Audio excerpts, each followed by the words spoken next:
नमो बुद्धाय। जय भीम, जय भारत, जय भारतीय संविधान। साथियों, बोधिसत्व डॉक्टर भीमराव अंबेडकर जी द्वारा लिखित पुस्तक बुद्ध और उनके धम्म के अध्याय 1 के भाग 1 के अंतर्गत आज का शीर्षक है महामाया का स्वप्न और सिद्धार्थ गौतम का जन्म।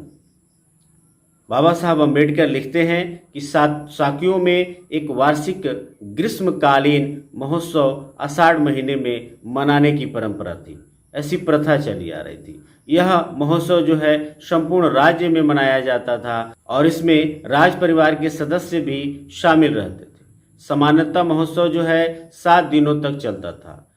एक बार महामाया ने इस महोत्सव को खूब धूमधाम और भव्यता से फूलों के साथ लेकिन मादक पेयों के बिना ही मनाने का निश्चय किया। 7वें दिन सवेरे जब वो जगी तो सुगंधित जल से स्नान उन्होंने किया। दान में मुद्रा के 4 लाख सिक्के प्रदान किए। बहुमूल्य आभूषणों से अपने आप को सुसज्जित करके मनपसंद खाना खाकर व्रत रखने की प्रतिज्ञा कर सुसज्जित राजकीय शयन कक्ष में प्रवेश कर गई।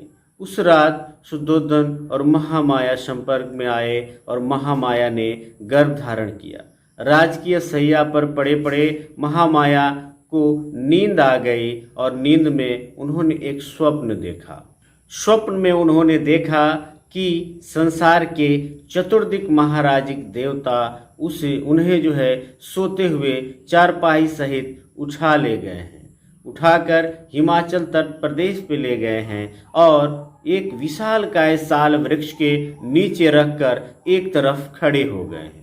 तब उन चारों चतुर्दिक देवताओं की पत्नियां आई हैं और उन्हें उठाकर मानसरोवर झील ले गई हैं, जहाँ पे उनको स्नान कराया है, सुंदर वस्त्र पहनाया है, सुगंधित लेप किए और फूलों से इस प्रकार सजाया ताकि वह दिव्य आत्मा से मिलने योग्य हो सके।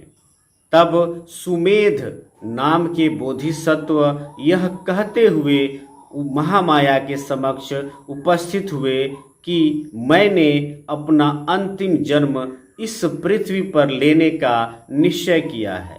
क्या आप मेरी मां बनना स्वीकार करेंगी? महामाया ने कहा, हाँ, बड़ी खुशी से। ठीक उसी समय महामाया की आंखें खुल गई। दूसरे दिन महामाया ने अपने स्वप्न के बारे में शुद्धोदन को बताया।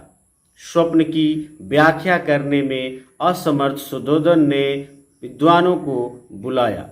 विद्वानों ने राजा से कहा कि हे राजन, आप चिंता ना करें, आपके यहाँ एक पुत्र का जन्म होगा। यदि वह गृहस्थ जीवन व्यतीत करेगा तो एक चक्रवर्ती राजा होगा और अगर वह गृह त्याग कर सन्यासी बन जाता है तो संसार के अंधकार को दूर करने वाला बुद्ध बनेगा। प्रसव के दिन जब निकट आने लगे तो महामाया ने शुद्धोदन को बुलाकर अपने मायके जाने की इच्छा को व्यक्त किया। अपने पति से उन्होंने कहा कि मैं अपने मायके देवदह जाना चाहती हूँ। उनके पति शुद्धोदन ने उन्हें सुनहरी पालकी में बिठाकर अनेक सेवकों के साथ उनके मायके भिजवा दिया। देवदह जाने के मार्ग में महामाया को साल व अन्य वृक्षों के एक सुंदर उपवन से गुजरना था, जिसमें कुछ पुष्पित थे तो कुछ अपुष्पित। यह लुम्बिनी वन के नाम से जाना जाता था। पालकी लुम्बिनी वन से गुजर रही थी। संपूर्ण लुम्बिनी वन किसी दिव्य चित्रलता उपवन या किसी प्रतापी नरेश के लिए सजाए हुए भोज मंडल जैसा प्रतीत हो रहा था। सभी वृक्ष पूर्णतः फलों और फूलों से लदे हुए थे। वृक्षों पर रंग बिरंगे भंवरे विचित्र आवाजें कर रहे थे और अनेक प्रकार के पक्षी मधुर राग आलाप रहे थे। इस मनोरम दृश्य को देखकर महामाया को वहां थोड़ी देर रुककर मनोविनोद करने की इच्छा उत्पन्न हुई। उन्होंने अपने पालकी वाहकों को उसे शाल उपवन ले जाने तथा वहां प्रतीक्षा करने के लिए कहा।